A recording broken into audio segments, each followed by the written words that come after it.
বলছে যে সব আত্মহত্যার জন্য দায়ী অমিত শাহ এবং জ্ঞানেশ কুমার। অভিষেক বন্দ্যোপাধ্যায় এবং তার পার্টি দায়ী। গোটা ভারতবর্ষের এসআইআর হচ্ছে, বাংলার সাথে 12টি রাজ্য এবং কেন্দ্রশাসিত অঞ্চলে হচ্ছে, অন্য জায়গায় মরছে না কেন? যদি এসআইআরই দায়ী হতো তাহলে সব জায়গায় মরা উচিত ছিল।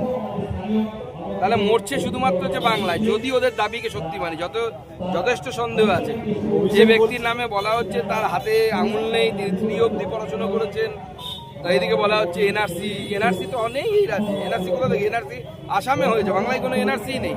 অভিষেক বলছেন যে অমিত শাহ বাপ ঠাকুরদাকে সার্টিফিকেট দেখাতে বলুন, এবং না হলে না দেখাতে পারলে গাছে বেঁধে রাখুন। গাধা তাই বলছে, গাধা তো।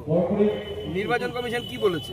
2002-এ আপনার নাম থাকলে পরে আপনার কোনো চিন্তার কিছু নেই। 2002-এর লিস্টে আমারও নাম আছে, অমিত শাহরও নাম আছে। আমার যদি না থাকে, বয়স কম হয়, কারো বাড়ির ছেলের বয়স কম, মেয়ের বয়স কম হচ্ছে, তার বাবা মার নাম থাকে। বাবা মার আধার কার্ড বলছি, ভোটার কার্ড নাম্বার লিখে দিলে হয়ে গেল।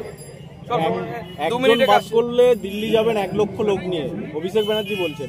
অনেক ডায়লগ আমরা শুনেছি, এর আগেবার তো গেছিলেন, কেমন ট্রিটমেন্ট হয়েছিল। হ্যাঁ, ছেড়ে দে মা কেঁদে বাঁচি করে দৌড়তে দৌড়তে তো পালিয়ে এসেছিল। চটি ফটি মোবাইল কি সব যেন চুরি হয়ে গেছিল তৃণমূলের নেতা, সব হারিয়ে চলে আসতে হয়েছিল। দিল্লি, বাংলা না। ওখানে অরাজকতা করতে গেলে না, ওটা ভেবেছে কি বাংলাদেশ নাকি, যা ইচ্ছে তাই করবে। উনি স্লোগান দিয়েছেন একটাই স্বর, জাস্টিস ফর প্রদীপ কর। জাস্টিস ফর আরজি কর।